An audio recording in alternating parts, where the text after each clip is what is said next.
The roar of jet engines cuts through the desert silence as an F-22 Raptor streaks across the Syrian sky, its pilot pushing the limits of both machine and human endurance. In the cockpit, Major Sarah "Eagle" Mitchell faces an impossible choice: save the captured soldiers below or protect the squadron that trusts her with their lives. This is the moment that will define not just a mission, but a legacy. The moment when a decorated pilot's greatest triumph becomes her deepest torment, forcing her to disappear into anonymity, carrying secrets that could shatter the very foundation of her identity. But some secrets refuse to stay buried. Some heroes can't escape their calling, no matter how far they run or how deeply they hide.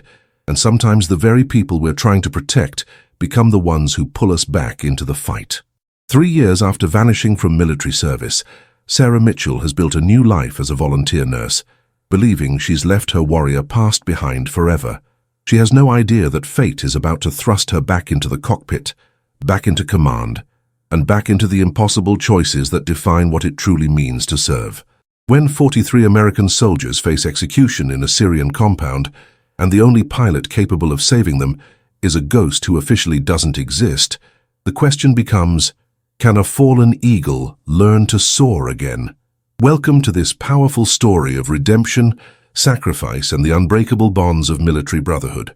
I'm thrilled to have you join us for this emotional journey that explores what happens when our greatest strengths become our deepest wounds, and how sometimes we must lose everything to discover what truly matters. Before we begin, I'd love to know, where are you watching from today? Drop your location in the comments below and let's build a community of people who believe in the power of second chances and the courage to serve something greater than ourselves. And here's a question for you. What draws you to stories about military heroes and aviation? Is it the technical precision of aerial combat, the brotherhood forged in impossible circumstances, or perhaps the way these stories remind us that ordinary people can achieve extraordinary things when they choose to serve others?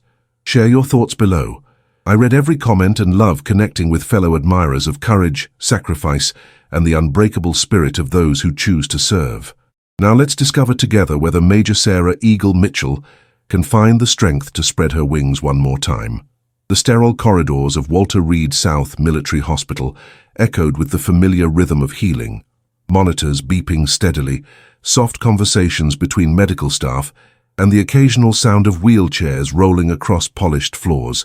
In this sanctuary where America's wounded warriors came to mend, Sarah Mitchell moved with quiet purpose, her blue scrubs a gentle contrast against the institutional white walls.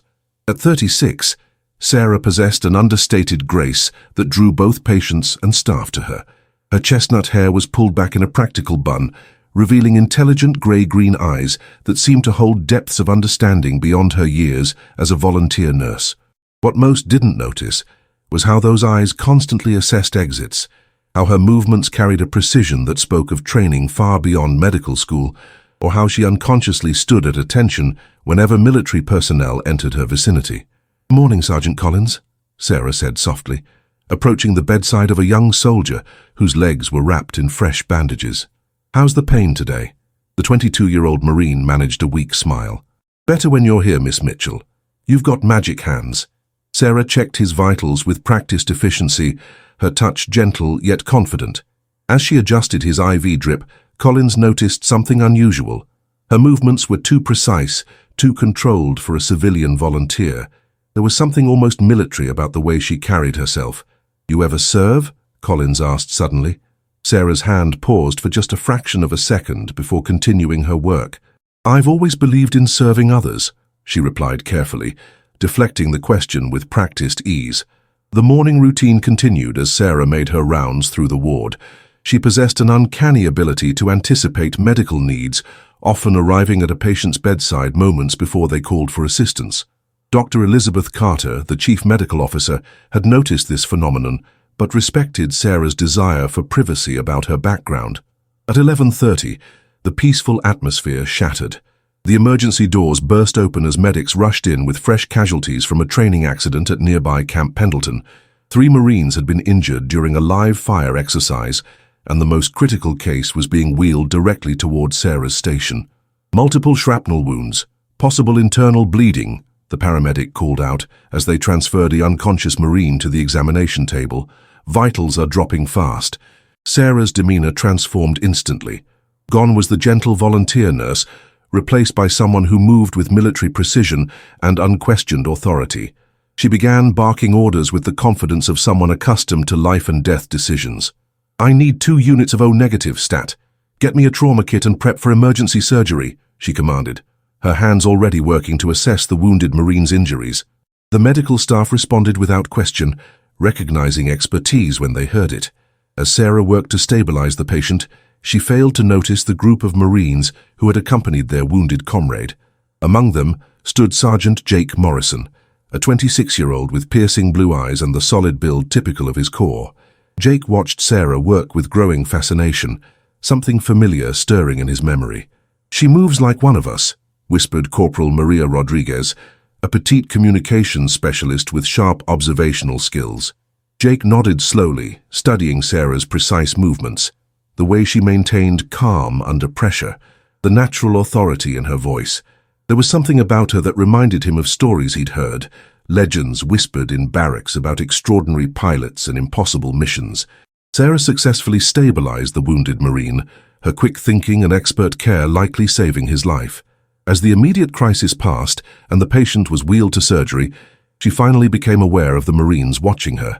Their intense scrutiny made her uncomfortable, and she instinctively reached toward her chest where something small and metallic pressed against her ribs beneath the fabric of her scrubs. "Impressive work," Jake said, stepping forward. "How you handle trauma like you've seen combat." Sarah's face remained carefully neutral, but her hand pressed more firmly against her hidden secret. "I've had good training," she replied, already moving to clean up the medical supplies. As the Marines were led to the waiting area, Jake couldn't shake the feeling that he'd just witnessed something significant. The way Sarah had taken command, the precision of her movements, the authority in her voice, it all pointed to a background far more complex than that of a simple volunteer nurse. Sarah retreated to the supply closet, her heart racing. She pressed her back against the door and closed her eyes, feeling the weight of the medal hidden beneath her uniform. For 3 years, she had successfully maintained her cover, but something about those Marines' penetrating stares told her that her carefully constructed new life might be in jeopardy. Outside, Jake Morrison made a mental note to learn more about the mysterious volunteer who had just saved his fellow Marine's life. The Syrian desert stretched endlessly beneath the wings of Major Sarah Eagle Mitchell's F-22 Raptor, the scorching sun turning the landscape into a shimmering mirage of sand and heat. Radio chatter crackled through her headset as her 4-plane squadron maintained tight formation, racing toward coordinates that held 47 American prisoners of war. "Eagle 1, this is command. You are approaching hostile airspace. Recommend abort and wait for backup," the voice urged through static. Sarah's grip tightened on the flight controls. "Negative, command. Those boys have been captive for 6 days. We're not leaving them another night in hell." Behind her, Lieutenant Thompson's voice came through clearly. "Eagle 1, we've got multiple bogies approaching from the east. This is getting hot." "Stay tight, Ghost. We're going in." The memory shattered as Sarah jolted awake in her small apartment, sweat beading on her forehead despite the cool night air. The digital clock beside her bed read 3:17 a.m., the same time she woke every night, trapped in the endless loop of that final mission. She pressed her palms against her eyes, trying to push away the images of falling aircraft and the screams that still echoed in her dreams. Rising from bed, Sarah moved to her kitchen and prepared coffee with mechanical precision. The routine helped ground her in the present, away from the ghosts that haunted her sleep. On the refrigerator, a small American flag magnet held a photo of her old squadron, 5 young pilots grinning confidently at the camera, unaware that 4 of them would never see home again. By 6 a.m., Sarah was back at Walter Reed South, her volunteer shift beginning with the same quiet dedication that had defined her 3 years of service here. The hospital had become her sanctuary, a place where she could channel her need to serve without the weight of command decisions that cost lives. "You're early again," Dr. Elizabeth Carter observed, joining Sarah at the nurses' station. The chief medical officer had developed a maternal concern for the dedicated volunteer who never spoke about her past.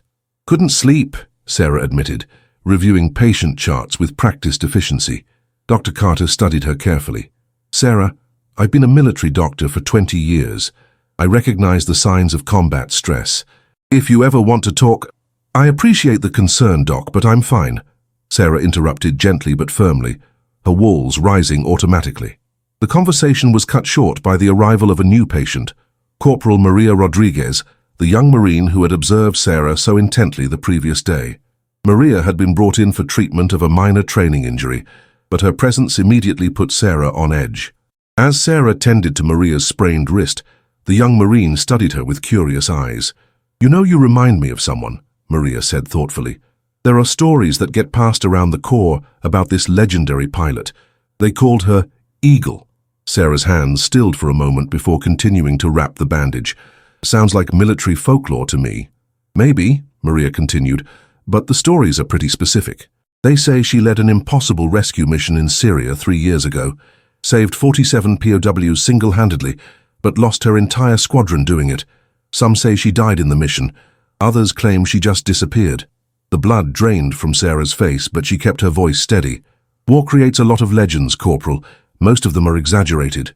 Maria winced as Sarah tightened the bandage slightly too firmly. "Sorry," Sarah murmured, forcing herself to relax.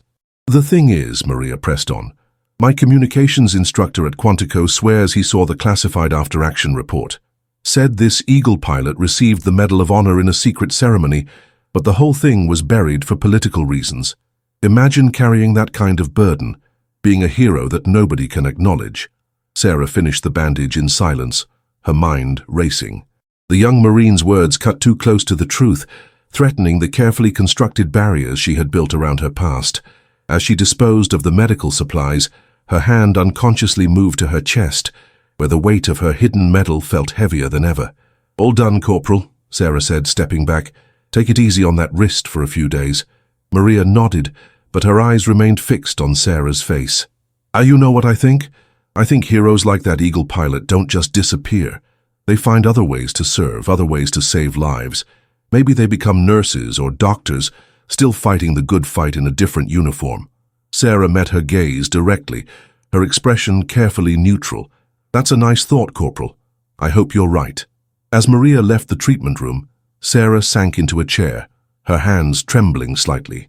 For 3 years, she had successfully buried Major Sarah Mitchell, creating a new identity built on quiet service and anonymity. But the young Marine's words had cracked something open inside her, letting the ghosts of her past seep through. She thought of Lieutenant Thompson, Lieutenant Rodriguez, Captain Hayes, and Lieutenant Kim, the 4 pilots who had followed her into that Syrian hellscape and never made it home. Their sacrifice had saved 47 American lives, but the political fallout from the unauthorized mission had forced the Pentagon to classify everything, including Sarah's Medal of Honor. The irony wasn't lost on her. She had become exactly what Maria described, a hero hiding in plain sight, still serving but carrying the weight of her past alone.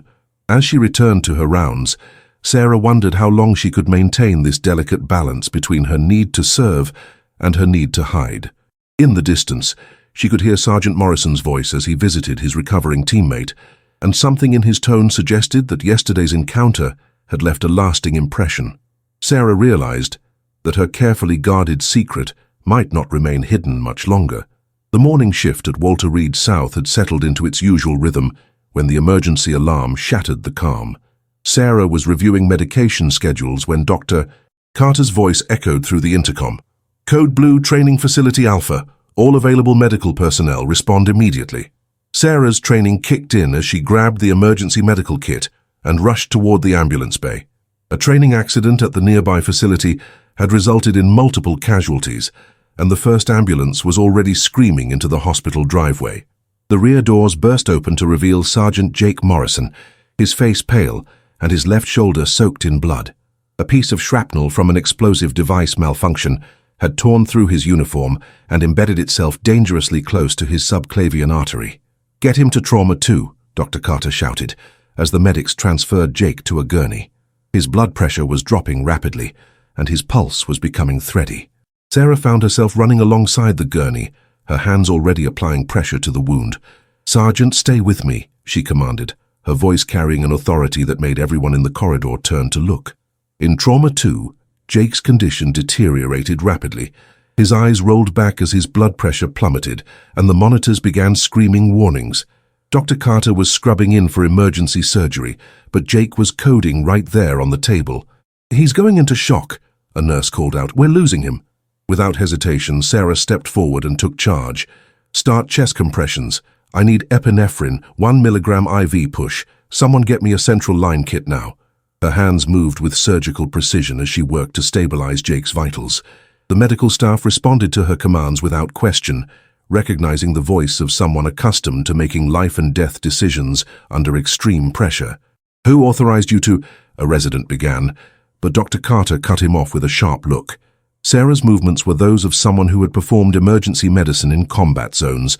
She inserted the central line with one fluid motion, her hands steady despite the chaos around her. As she worked, her scrub top shifted, and something metallic caught the overhead lights. Jake's eyes fluttered open just as Sarah leaned over him to check his pulse. Through his semi-conscious haze, he saw something that made his heart skip, a distinctive blue ribbon with white stars, partially visible beneath her scrubs. Even in his weakened state, he recognized the unmistakable colors of the Medal of Honor. The medal," Jake whispered, his voice barely audible. Sarah looked down and realized with horror that her most guarded secret had been exposed. The Medal of Honor, which she kept sewn into a small pocket against her heart, had shifted during the emergency procedure. She quickly adjusted her scrubs, but it was too late. Jake's eyes widened with recognition and disbelief. You're Eagle," he breathed, his voice gaining strength. "You saved my brother Tommy." The trauma room fell silent, except for the steady beeping of monitors. Sarah's face went white as she realized the implications of Jake's words. Corporal Maria Rodriguez, who had been waiting anxiously outside, pushed through the doors just in time to hear Jake's revelation. "Tommy Morrison," Jake continued, his voice filled with emotion. "He was captured in that convoy ambush in Syria. You brought him home. You brought them all home." Sarah's hands trembled as she stepped back from the gurney. The other medical personnel looked confused, but Maria's sharp intake of breath indicated she understood exactly what was happening. "Sergeant, you're confused," Sarah said quietly, trying to maintain her cover. "You've lost a lot of blood." "No," Jake interrupted, struggling to sit up despite his injuries. "I know that medal. I know what it means. Tommy told me about the pilot who saved them, called her Eagle, said she was the bravest person he'd ever seen." Dr. Carter moved closer, her eyes moving between Sarah and the partially visible medal. "Sarah, what is he talking about?" The weight of 3 years of carefully maintained deception crashed down on Sarah's shoulders. She looked around the room at the faces staring at her, medical staff who had worked beside her for years, Marines who had heard whispered legends of a pilot named Eagle, and Dr. Carter, who had always suspected there was more to her volunteer nurse than met the eye. "Please," Sarah whispered, her voice breaking slightly. "I just want to help people. I don't want to be that person anymore." Jake reached out with his good arm and grasped her hand.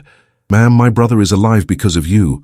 46 other families got their sons back because of what you did. You're not just that person. You're a hero." Maria stepped forward, her eyes bright with understanding. "The stories were true.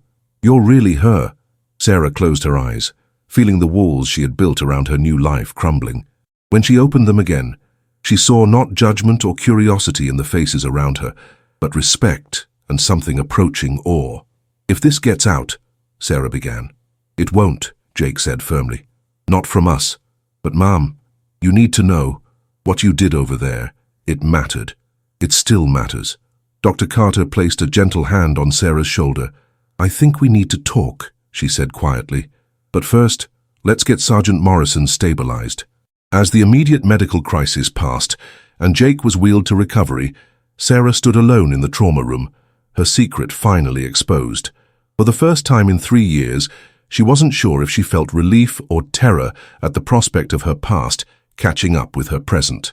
Outside the trauma room, Maria and Jake exchanged meaningful looks. They had stumbled upon something extraordinary, a living legend hiding in plain sight, still serving her country in the only way she knew how.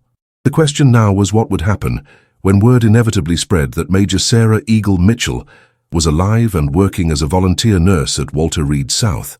The knock on Sarah's apartment door came at precisely 0700 hours, military punctuality that immediately put her on alert. Through the peephole she saw a figure in Air Force dress blues, Colonel James Ironhawk Bradley, her former commanding officer, and the man who had pinned the Medal of Honor to her chest in a classified ceremony 3 years ago. Sarah opened the door with resignation. "I wondered when you'd find me." "May I come in, Major?" Bradley asked, using her former rank deliberately. "It's just Sarah now," she replied, stepping aside to let him enter her modest apartment.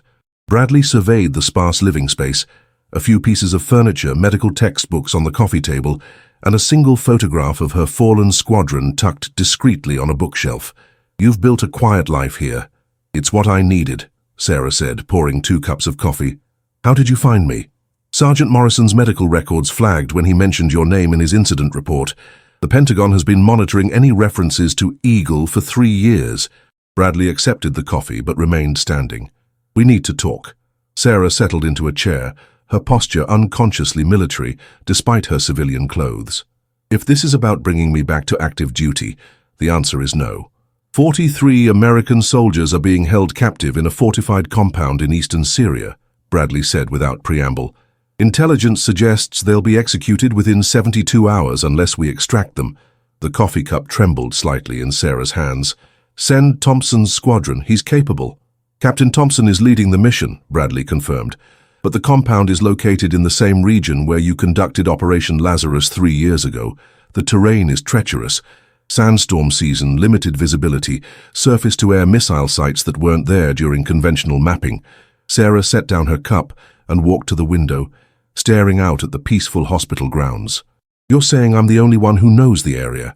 You're the only pilot who's successfully navigated those conditions and completed a rescue mission. Thompson is good, but he doesn't have your experience with that specific operational environment." "My experience cost 4 good pilots their lives," Sarah said quietly. Bradley moved to stand beside her. "Your experience saved 47 lives. The political fallout wasn't your fault, Sarah. The mission was necessary, even if we couldn't acknowledge it publicly." A soft knock interrupted their conversation.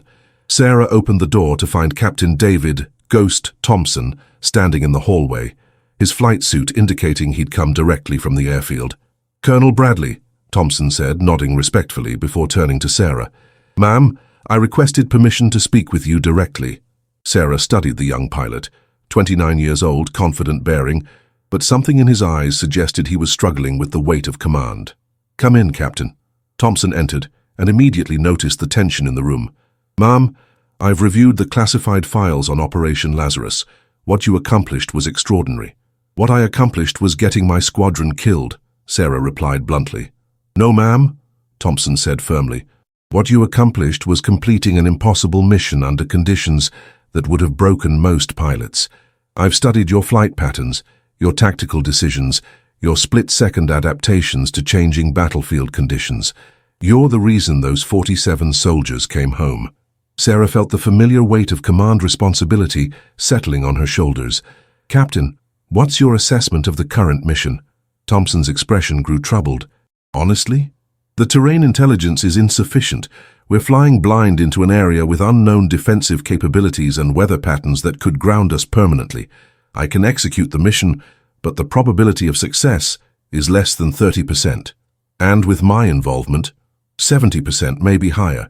You know that airspace. You understand the wind patterns during sandstorm season, and you've proven you can adapt tactical plans in real time under extreme pressure." Bradley stepped forward. "Sarah, I'm not ordering you back to active duty. I'm asking you to consult on this mission. Your knowledge could be the difference between success and catastrophe." Sarah closed her eyes, seeing the faces of her fallen squadron members. Lieutenant Thompson, Lieutenant Rodriguez, Captain Hayes, Lieutenant Kim. They had followed her into hell because they trusted her judgment. Now, another Thompson was asking for that same trust. "If I agree to consult," Sarah said carefully, "I want full tactical control of the air operation. No interference from Pentagon desk jockeys who've never flown combat missions." "Agreed," Bradley said immediately. Thompson nodded. "Ma'am, I'd be honored to serve under your command again." Sarah looked between the two men, feeling the pull of duty warring with her need for the peaceful anonymity she had built. Through her window, she could see the hospital where she had found purpose in healing rather than warfare. "I need to see the mission parameters," she said finally. "Full intelligence briefing, weather reports, and detailed analysis of the target compound. If I'm going to risk more lives, I need to know everything." The briefing is scheduled for 1400 hours at Langley, Bradley said. Will you come? Sarah was quiet for a long moment, her hand unconsciously moving to where her Medal of Honor rested beneath her shirt. The weight of it seemed heavier now, a reminder of both her greatest triumph and her most devastating loss. I'll review the mission, she said, but I'm not making any promises beyond that. As Bradley and Thompson prepared to leave, the captain turned back. Ma'am, for what it's worth, the entire squadron knows what you sacrificed. We won't let you down. After they left, Sarah stood alone in her apartment, feeling the ghosts of her past stirring to life. Outside, she could see Marines and soldiers moving through the hospital grounds, young men and women who served with the same dedication that had once driven her to push the limits of what was possible.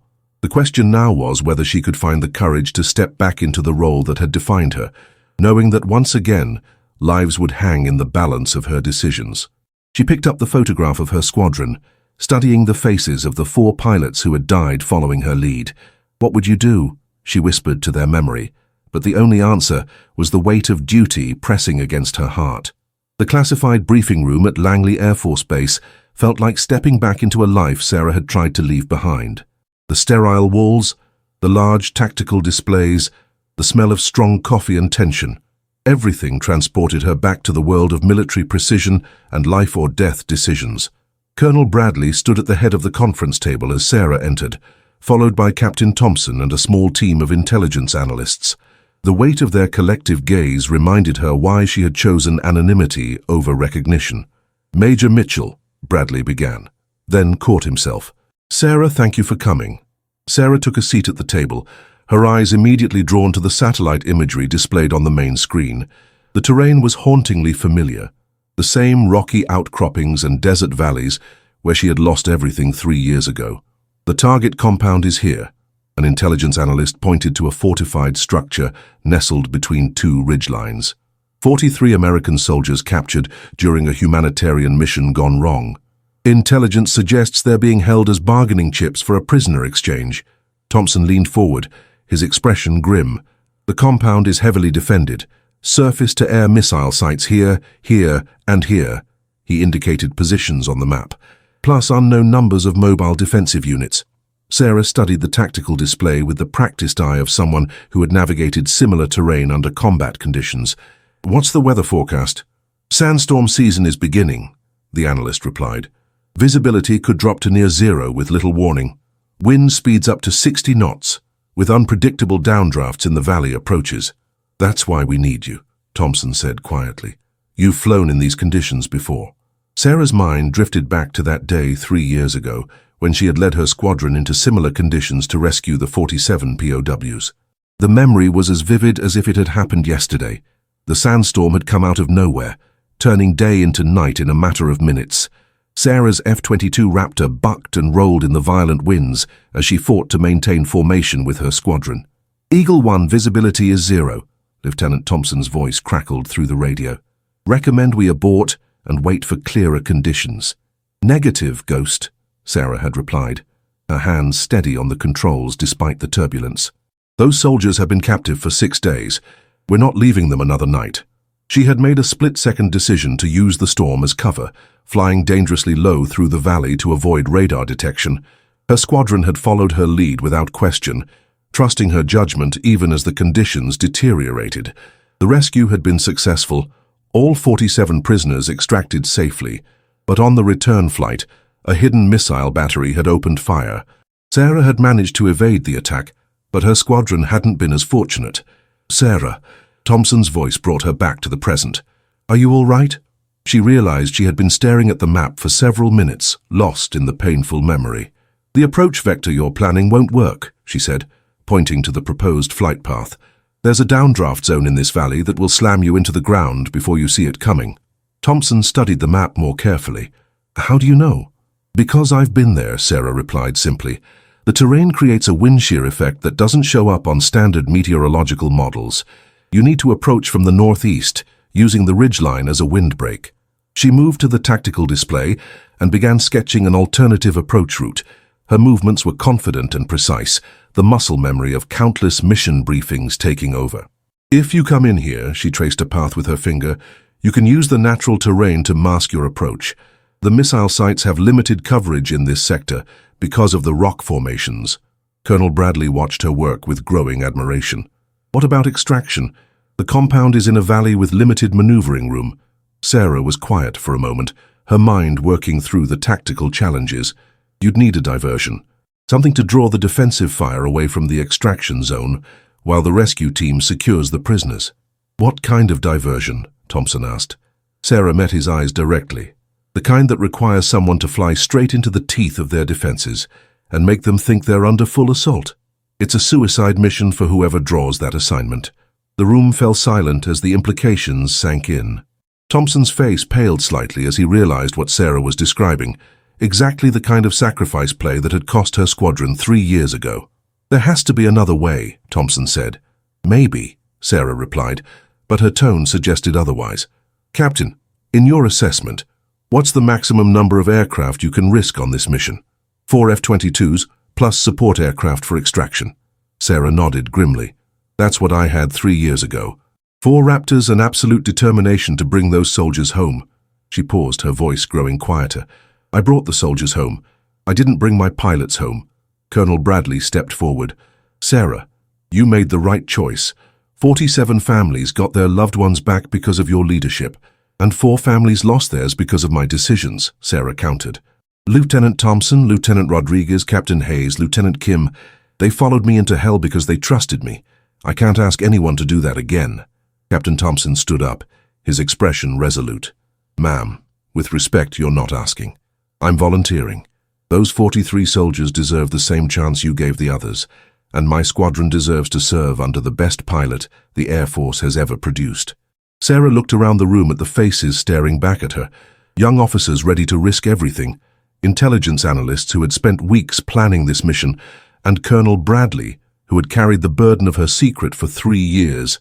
If I do this, she said slowly, I lead the mission my way. No interference, no second-guessing, no abort orders unless I give them. Agreed, Bradley said immediately. Sarah closed her eyes and felt the weight of command settling on her shoulders once again. When she opened them, Major Sarah Eagle Mitchell was looking back at the room, no longer hiding behind the mask of a volunteer nurse.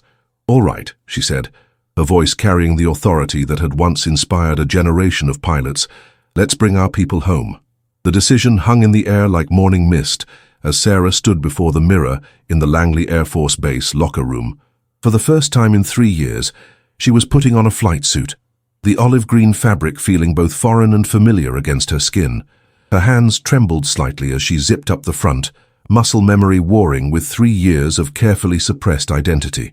Colonel Bradley had arranged for her temporary reinstatement with minimal paperwork, citing emergency consultation status. The official records would show nothing more than a classified advisory role, protecting both Sarah's anonymity and the Pentagon's plausible deniability. Ma'am, Captain Thompson's voice came from outside the locker room. The aircraft is ready for your inspection.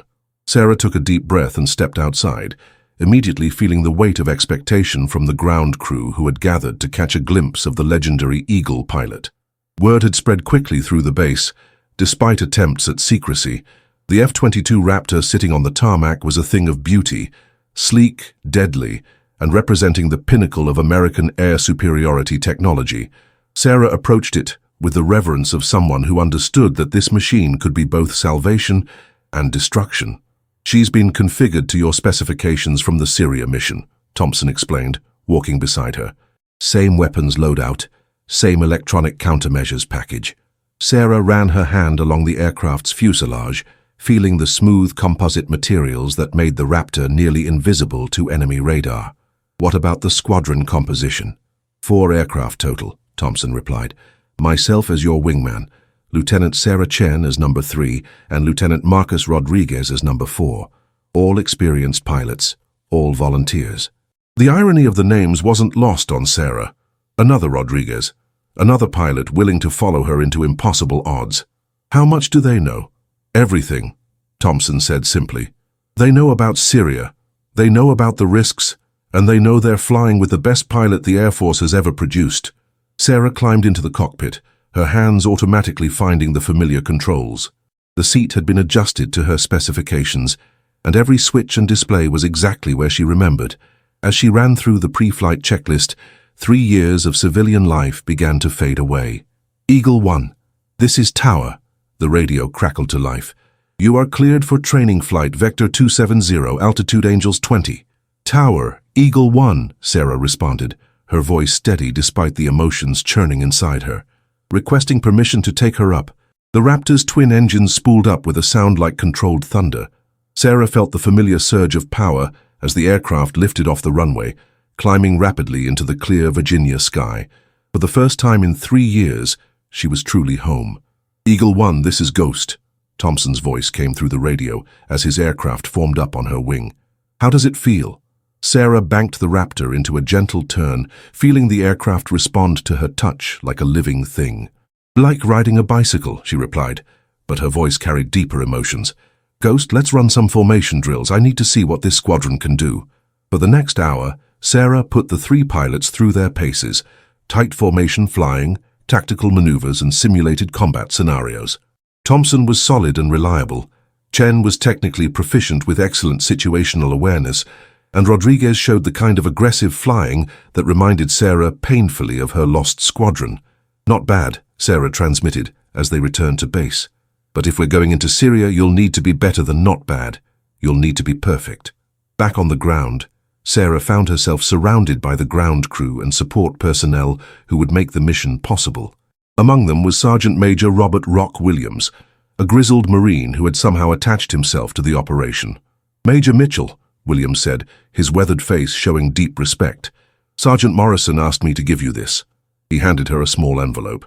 Inside was a photograph of Jake Morrison with his brother Tommy, the same Tommy who had been among the 47 soldiers Sarah had rescued 3 years ago. On the back, Jake had written, "Thank you for bringing him home. Now let us help you bring the others home." Sarah felt her throat tighten as she looked at the photograph. "Sergeant Major, this is an Air Force operation." "Yes, ma'am," Williams replied with a slight smile, "but those 43 soldiers down there include Marines, and Marines don't leave Marines behind."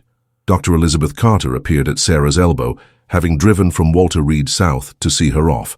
"I wanted to wish you luck," she said quietly, "and to tell you that your patients are proud of you." "Doc, You don't need to explain," Carter interrupted. "I've seen you save lives for 3 years. Now go save some more." As evening approached, Sarah found herself standing alone on the flight line, looking up at the stars beginning to appear in the darkening sky. The weight of command felt heavier now than it had 3 years ago, perhaps because she understood more fully what it could cost. "Second thoughts?" Colonel Bradley asked, joining her on the tarmac. "Third and fourth thoughts," Sarah admitted, "but those soldiers don't have the luxury of my doubts." "The mission launches at 0400 hours, Bradley said. "Final briefing at 0200. Sarah nodded, then turned to face her former commanding officer. "Jim, if this goes wrong—" "It won't," Bradley said firmly. "You're not the same pilot who flew into Syria 3 years ago. You're better. You've learned from loss. You've found perspective through service, and you understand the true cost of leadership. And if that's not enough—" Bradley was quiet for a moment. "Then you'll do what you've always done. Everything in your power to bring our people home." As Sarah walked toward the base quarters, where she would spend her last night before the mission, she felt the familiar weight of her Medal of Honor against her chest. Tomorrow she would once again risk everything for soldiers she had never met, trusting in her skills and the courage of the pilots who had chosen to follow her. The question that haunted her wasn't whether she could complete the mission. It was whether she could live with the consequences if she failed again. The pre-dawn darkness at Langley Air Force Base was broken only by the blue glow of aircraft navigation lights and the controlled chaos of a military operation launching into the unknown. Sarah stood beside her F-22 Raptor, running through final equipment checks while ground crews made last-minute adjustments to weapon systems and fuel loads. "Eagle 1, final weather update," the meteorologist reported over the radio. "Sandstorm activity increasing over target area.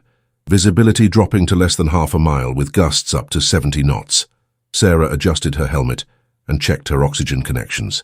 The conditions were deteriorating exactly as she had predicted, the same deadly combination of weather and terrain that had claimed her squadron 3 years ago.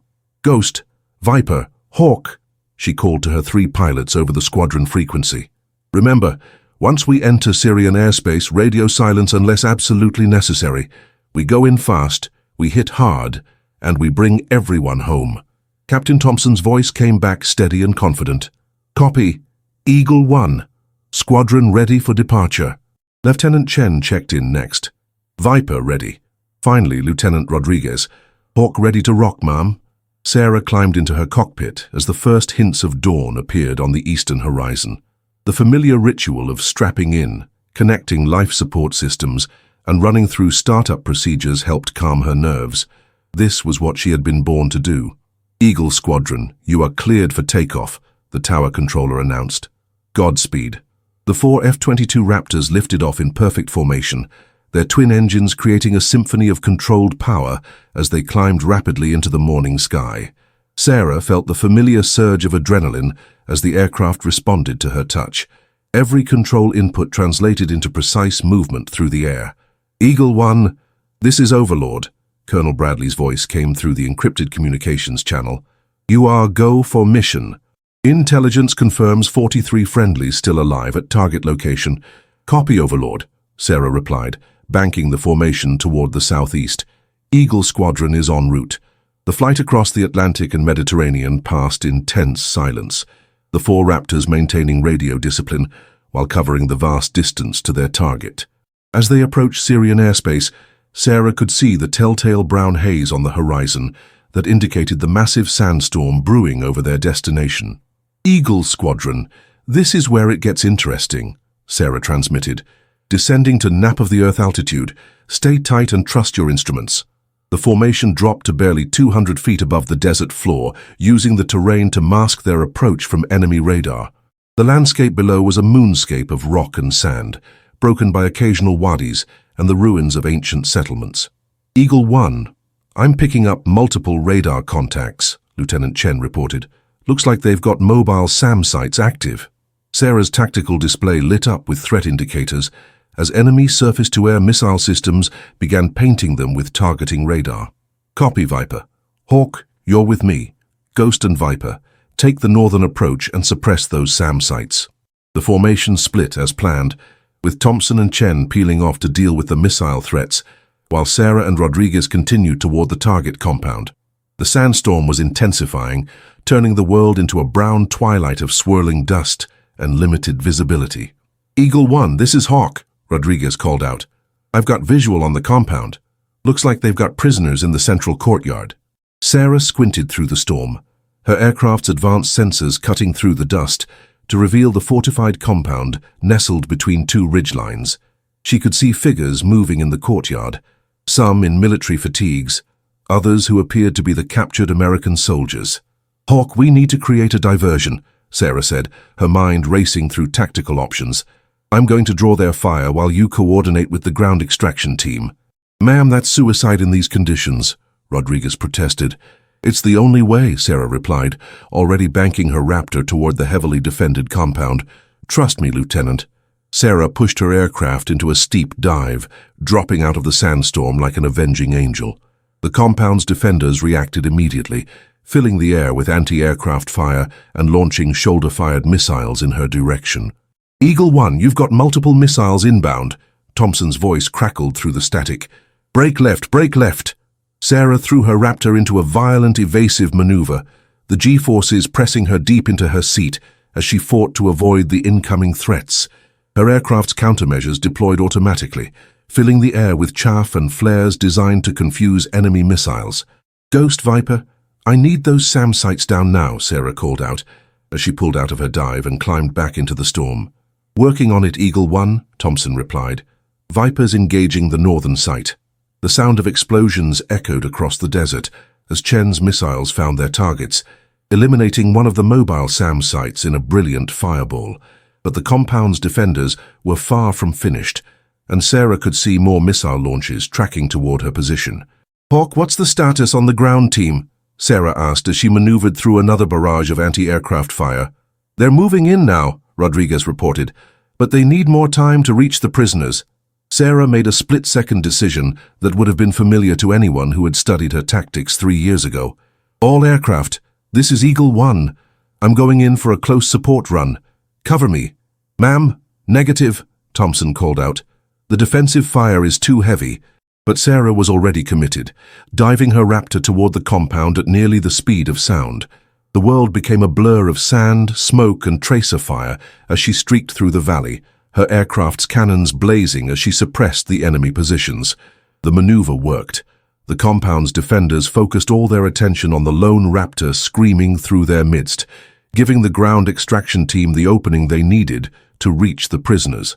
Eagle 1, you're hit, Rodriguez called out urgently. I can see smoke trailing from your starboard engine.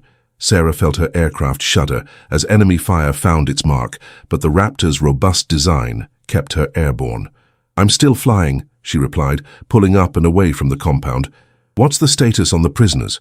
Ground team has them, came the reply from the extraction coordinator. All 43 accounted for and moving to the pickup zone.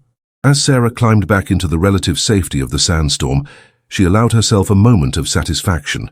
The mission was succeeding, but they weren't home yet. The real test would be getting everyone safely out of Syrian airspace with her damaged aircraft and the approaching enemy reinforcements. Eagle Squadron, this is Eagle 1, she transmitted. Phase 1 complete. Now let's bring everyone home. The extraction zone was chaos incarnate, helicopters hovering in the swirling sandstorm, while ground teams rushed the 43 rescued prisoners toward safety. Sarah's damaged F-22 Raptor limped through the brown twilight, her starboard engine trailing smoke and her aircraft shuddering with each maneuver. Eagle 1, you need to get out of there, Thompson's voice crackled through the radio static. I'm reading multiple bogies inbound from the north. Sarah checked her tactical display and felt her blood run cold. A full squadron of enemy fighters was approaching fast, 12 aircraft against her 3 remaining Raptors. The extraction helicopters were sitting ducks, loaded with rescued prisoners and unable to defend themselves. Ghost Viper Hawk, Sarah transmitted, her voice steady despite the impossible odds. We've got company coming. How long until the extraction is complete? 5 minutes minimum, came the reply from the ground commander. The prisoners are in bad shape. Some can barely walk. Sarah's mind raced through tactical options, each one more desperate than the last. Her damaged aircraft was operating at 60% capacity, and the approaching enemy fighters outnumbered them 4-1. In 5 minutes, those helicopters would be defenseless targets. The memory of her decision 3 years ago flooded back with crystal clarity. She had faced the same impossible choice then, risk everything to save the prisoners, knowing that some of her people might not make it home. The faces of Lieutenant Thompson, Lieutenant Rodriguez, Captain Hayes, and Lieutenant Kim flashed through her mind, their trust in her leadership absolute, even as they flew into certain death. Eagle 1, we need to abort, Lieutenant Chen called out urgently. The odds are impossible. Negative, Viper, Sarah replied, her voice carrying the authority that had made her a legend. Those soldiers down there have been captive for weeks. We're not leaving them now. She banked her Raptor toward the approaching enemy formation, her tactical computer calculating intercept courses and engagement probabilities. The numbers were stark. Even if her squadron performed perfectly, they couldn't stop all 12 enemy aircraft from reaching the extraction zone. Ma'am, what are your orders? Lieutenant Rodriguez asked, his voice tight with tension. Sarah closed her eyes for a moment, feeling the weight of command settle on her shoulders like a familiar burden. When she opened them, her decision was made with the same clarity that had defined every critical moment of her military career. Ghost, take Viper and Hawk and establish a defensive perimeter around the extraction zone, she ordered. Use the terrain to your advantage and make every shot count. What about you, ma'am? Thompson asked, though his tone suggested he already knew the answer. I'm going to give them something else to think about, Sarah replied, pushing her damaged Raptor into a steep climb. I'm going to make them choose between chasing me and attacking the helicopters. Eagle 1, that's suicide, Rodriguez protested. Your aircraft is already damaged. You can't take on 12 fighters alone. Sarah's voice carried a note of grim determination. Lieutenant, 3 years ago I lost 4 good pilots because I wasn't willing to take the hard choice myself. I won't make that mistake again. She pushed her throttles forward, coaxing maximum performance from her wounded aircraft as she climbed toward the enemy formation. The Raptor responded sluggishly, but it was still the most advanced fighter aircraft in the world, and Sarah was still the pilot who had earned the call sign Eagle. All aircraft, this is Eagle 1, she transmitted on an open frequency that the enemy could monitor. I am Major Sarah Mitchell, United States Air Force. You want a fight? Come and get me." The effect was immediate. The enemy formation split, with 8 aircraft turning to pursue the lone Raptor that had just announced itself as a high-value target. Sarah had bought her squadron precious time, but at the cost of facing impossible odds. "Eagle 1, you've got 8 bandits on your tail," Thompson called out. "We're moving to assist." "Negative, Ghost," Sarah replied sharply. "Maintain defensive positions around the extraction zone. That's an order." Sarah threw her Raptor into a series of violent, evasive maneuvers as the enemy fighters closed in. Missiles streaked past her cockpit, and the air filled with tracer fire as she fought to stay ahead of her pursuers. Her damaged engine was overheating, and warning lights were flashing across her instrument panel. 2 minutes until extraction complete, the ground commander reported. Sarah gritted her teeth and pushed her aircraft harder, leading the enemy fighters away from the extraction zone in a deadly game of cat and mouse. She used every trick she had learned in 20 years of flying, diving through canyons, using the sandstorm as cover, and exploiting the superior maneuverability of her Raptor to stay one step ahead of destruction. But the odds were catching up with her. A missile detonated close enough to pepper her aircraft with shrapnel, and her port engine began showing signs of distress. She was running out of altitude, airspeed, and options. "Eagle 1, extraction complete," came the welcome news from the ground. "All prisoners are aboard and helicopters are departing." Sarah felt a surge of relief, but her situation remained desperate. She was still being pursued by 8 enemy fighters, and her aircraft was barely holding together. As she pulled out of another evasive maneuver, she saw Thompson's Raptor appear on her wing. "I thought I ordered you to maintain position," Sarah said, but her voice carried gratitude rather than anger. "Sorry, ma'am," Thompson replied. "Must have had radio trouble." Chen and Rodriguez appeared on her other wing, the 3 pilots forming a protective formation around their damaged leader. Together, they began the long fight toward friendly airspace, using teamwork and superior tactics to gradually whittle down the pursuing enemy force. "Eagle Squadron, this is Overlord," Colonel Bradley's voice came through the radio. "Friendly fighters are inbound to assist. Hold your position." As F-15 Eagles from a nearby carrier battle group appeared on the horizon, Sarah finally allowed herself to believe they might all make it home. The enemy fighters, now outnumbered and facing fresh opposition, broke off their pursuit and retreated toward their own territory. "Eagle 1, this is Rescue 1, came a new voice on the radio. "We're tracking your position. Medical teams are standing by." Sarah's vision was beginning to blur from exhaustion and the effects of her damaged life support systems, but she managed to keep her aircraft flying until they reached the safety of friendly territory. As they approached the recovery airfield, she could see emergency vehicles lining the runway. "Eagle Squadron, this is Tower," the controller called out. "You are cleared for emergency landing. Outstanding work out there." As Sarah's damaged Raptor touched down on the runway, she felt the weight of command finally lifting from her shoulders. 43 American soldiers were safe, her squadron had survived, and she had finally proven to herself that she could lead without losing the people who trusted her. The choice she had made, to risk everything for the mission while protecting her pilots, had been the right one. This time, everyone was coming home. The military hospital at Ramstein Air Base in Germany buzzed with controlled activity as the rescued prisoners received medical attention and debriefing. Sarah sat in a wheelchair despite her protests, her left arm in a sling and her face bearing the cuts and bruises of her harrowing ejection when her Raptor finally gave out during landing approach. "The doctors say you have a concussion, 3 cracked ribs and enough shrapnel in your shoulder to set off airport metal detectors for the rest of your life," Dr. Jennifer Walsh said, reviewing Sarah's medical chart. "You're lucky to be alive." 43 soldiers are lucky to be alive, Sarah corrected, wincing as she shifted in the wheelchair. "That's what matters." Through the window of her hospital room, Sarah could see the 3 pilots of her squadron being interviewed by military intelligence officers. Captain Thompson, Lieutenant Chen, and Lieutenant Rodriguez had performed flawlessly under impossible conditions, proving that the next generation of Air Force pilots was in capable hands. Colonel Bradley entered the room carrying a secure communications device. "Sarah, there's someone who wants to speak with you." The screen flickered to life, revealing the face of General Patricia Hayes, Chief of Staff of the Air Force. "Major Mitchell, on behalf of the United States Air Force and the American people, I want to thank you for your extraordinary service." "General, I was just doing my job," Sarah replied, unconsciously straightening despite her injuries. Your job was consultation, General Hayes said with a slight smile. Leading a combat mission into hostile territory while flying a damaged aircraft against overwhelming odds was considerably above and beyond the call of duty. Sarah felt uncomfortable with the praise. General, I couldn't have accomplished anything without my squadron. Captain Thompson and his pilots are the real heroes of this mission, which is exactly why you're the right person to lead them, General Hayes replied. Sarah, I'm offering you a choice. You can return to your civilian life with our gratitude and a guarantee that your privacy will be protected. Or you can accept a promotion to Lieutenant Colonel and take command of the 94th Fighter Squadron. The offer hung in the air like a challenge. Sarah looked out the window again at the three pilots who had followed her into hell and brought everyone home safely.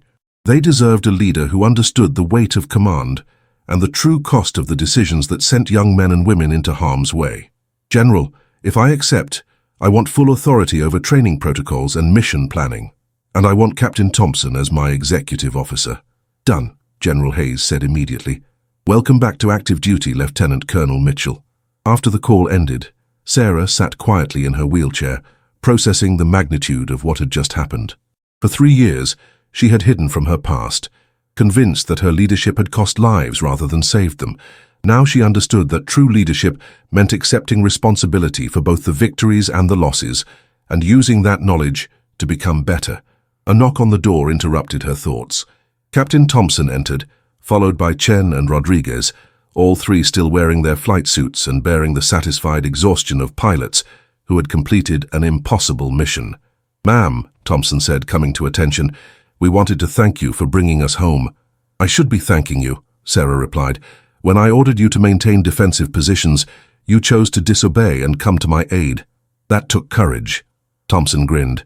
Actually, ma'am, we discussed it and decided that radio trouble was a much better explanation than admitting we ignored a direct order. Sarah laughed, despite her injuries. Captain, how would you feel about becoming my executive officer? I just accepted command of the 94th Fighter Squadron. It would be an honor, ma'am, Thompson replied without hesitation. Lieutenant Chen stepped forward. Ma'am, if you're building a new squadron, we'd like to volunteer for permanent assignment. Even after what we just went through? Sarah asked.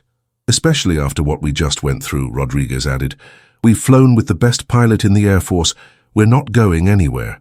Sarah felt a warmth in her chest that had nothing to do with her injuries. These young pilots understood what she was only now beginning to accept, that leadership wasn't about being perfect or never losing anyone. It was about making the hard decisions, accepting the consequences, and never stopping the fight to bring people home. All right, she said, her voice carrying the authority that had made her a legend. But if we're going to do this, we're going to do it right. No unnecessary risks, no cowboy heroics, and no one gets left behind. Yes, ma'am, all three pilots replied in unison. Later that evening, as Sarah finally allowed herself to rest, she received an unexpected visitor. Sergeant Jake Morrison appeared in her doorway, his arm still in a sling from his training accident, but his face bright with gratitude. Ma'am, I wanted to thank you personally, Jake said, approaching her bedside. My brother Tommy was among the soldiers you rescued 3 years ago. When I heard you were leading this mission, I knew those 43 men were going to make it home.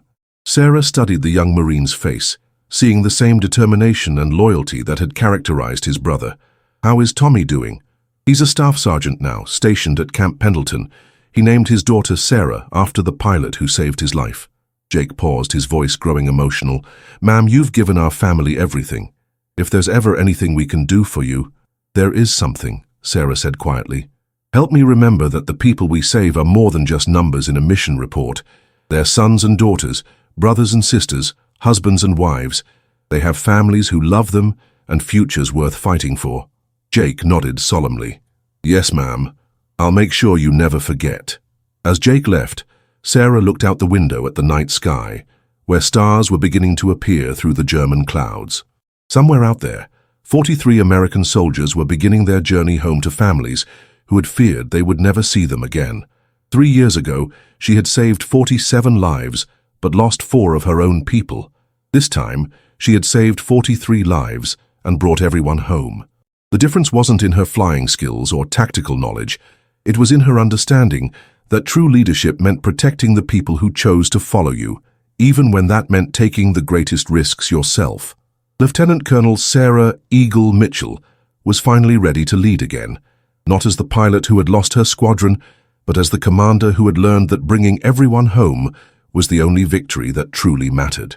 The war would continue, and there would be other missions, other impossible choices, and other young pilots who would trust her with their lives. But now she knew that the weight of command wasn't a burden to be carried alone. It was a responsibility to be shared with the people who stood beside you in the fight. As she drifted off to sleep, Sarah's hand moved unconsciously to her chest, where her Medal of Honor rested against her heart.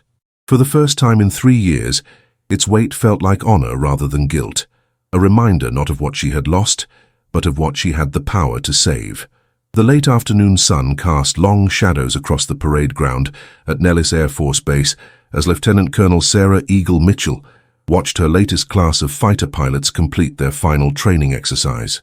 7 years had passed since that fateful mission in Syria, and the 94th Fighter Squadron had become the most elite unit in the Air Force, known for bringing everyone home. "Ma'am, the new pilots are requesting permission to buzz the tower," Major David Thompson said, approaching with a grin that hadn't changed despite his promotion and the silver at his temples. "Denied," Sarah replied automatically, then smiled. "But tell them if they can execute a perfect diamond formation at 500 feet, I might consider it." The years had been kind to Sarah. At 43, she carried herself with the quiet confidence of someone who had found peace with her past. The nightmares had faded, replaced by dreams of successful missions and pilots who came home safely. Her squadron had completed 47 combat missions without losing a single aircraft, a record that had become legendary throughout the Air Force. "Colonel Mitchell," a young voice interrupted her thoughts. She turned to see Second Lieutenant Amy Rodriguez, the daughter of Lieutenant Marcus Rodriguez, who had flown with her in Syria. Amy had just graduated from the Air Force Academy and was beginning her fighter pilot training. "What can I do for you, Lieutenant?" Sarah asked, noting the family resemblance in the young woman's determined expression. "Ma'am, my father told me to give you this when I received my wings," Amy said, handing Sarah a small wrapped package. "He said you'd understand what it means." Sarah unwrapped the package to reveal a photograph of the original Eagle Squadron, herself, Thompson, Chen, and Rodriguez, taken after their return from Syria. On the back, Marcus had written, "To the best leader I ever served under. Thank you for teaching me that courage isn't the absence of fear. It's doing what's right despite the fear. Your father was a good pilot and a better man," Sarah said, her voice thick with emotion. "He saved my life in Syria." "He always said you saved his first," Amy replied. "Ma'am, I was hoping, that is, I'd like to request assignment to the 94th Squadron when I complete training." Sarah studied the young woman's face, seeing the same mixture of determination and idealism that had characterized her father. "Lieutenant, this squadron has a reputation for taking on the impossible missions. Are you sure you're ready for that?" "Yes, ma'am," Amy replied without hesitation. "My father taught me that some things are worth fighting for, and some people are worth following into hell." Before Sarah could respond, her phone buzzed with an incoming call. The caller ID showed a familiar name, Dr. Elizabeth Carter from Walter Reed South. "Excuse me, Lieutenant," Sarah said, stepping away to take the call. "Doc, how are you?" "Sarah, I'm calling with wonderful news." Dr. Carter's voice was bright with excitement. "Do you remember Sergeant Collins, the young Marine you treated when you were volunteering here?" Sarah smiled at the memory, the one who asked if I'd ever served. "How could I forget? He's getting married next month, and he specifically requested that you perform the ceremony. Apparently he's been following your career and wants the pilot who saved 43 soldiers to officiate his wedding." Sarah felt her throat tighten with emotion. "Doc, I'd be honored." After ending the call, Sarah found herself thinking about the unexpected turns her life had taken. 7 years ago, she had been a broken pilot, hiding from her past. Now she was a respected commander, mentor to young pilots, and somehow a symbol of hope for people she had never expected to touch. "Ma'am?" Lieutenant Amy Rodriguez was still waiting patiently. "Lieutenant, report to Major Thompson on Monday morning," Sarah said. "Welcome to the 94th Fighter Squadron." Amy's face lit up with joy. "Thank you, Ma'am, I won't let you down." "I know you won't," Sarah replied. "Your father never did." As the young lieutenant hurried away to share the news, Sarah walked toward the squadron building, where a familiar figure waited.